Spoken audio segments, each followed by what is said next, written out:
One of the biggest humanitarian crises that we face as people is not only a humanitarian issue, but it is an issue of science, and particularly computer science and political science. And it requires, or will soon require, a solution. And why this is important is because the consequence is not only that our government is a system that operates in a way that is unsustainable, but it also affects the lives of everyday citizens, civilians, and lay people.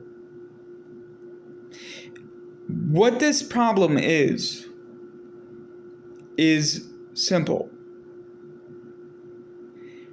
The brain is a computer, much like your cell phone or a desktop or a tablet. And the human mind only has so much information storage capacity and can only process so much. And there's a limit to the human brain's ability in computation and calculation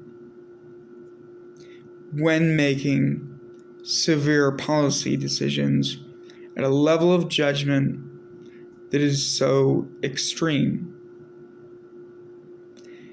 And we see this in Biden and in Trump and other presidencies as well in this information age. There is so much information that has to be stored and processed by the president's brain that this leads to a very, very bad result. And one of the aspects of this is that they're making policy decisions on the same level as, for instance, the panel of Supreme Court justices. Well, they have multiple minds making a decision on very heavy problems that are talking about the constitutionality of laws. We have a Supreme Court, we have Congress, we have the Senate.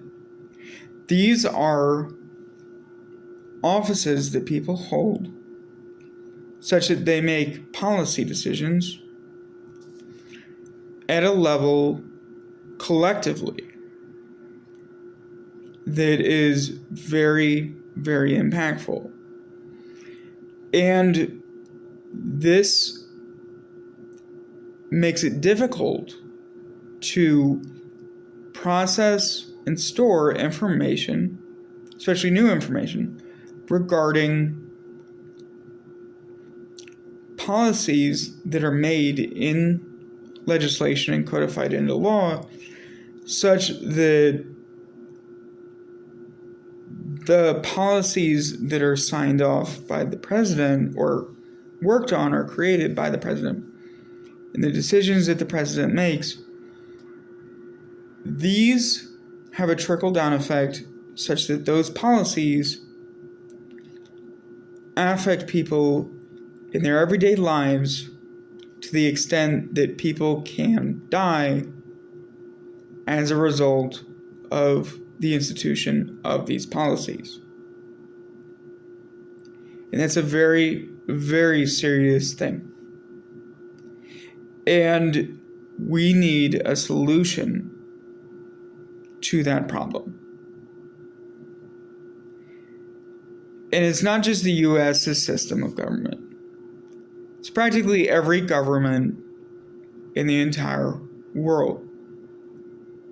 Having someone who is a single individual at that level, without checks and balances, making those decisions, I understand the argument that some decisions need to be made quickly or immediately or with little review. But at that level, when making policy and when making decisions, this becomes an extremely difficult problem.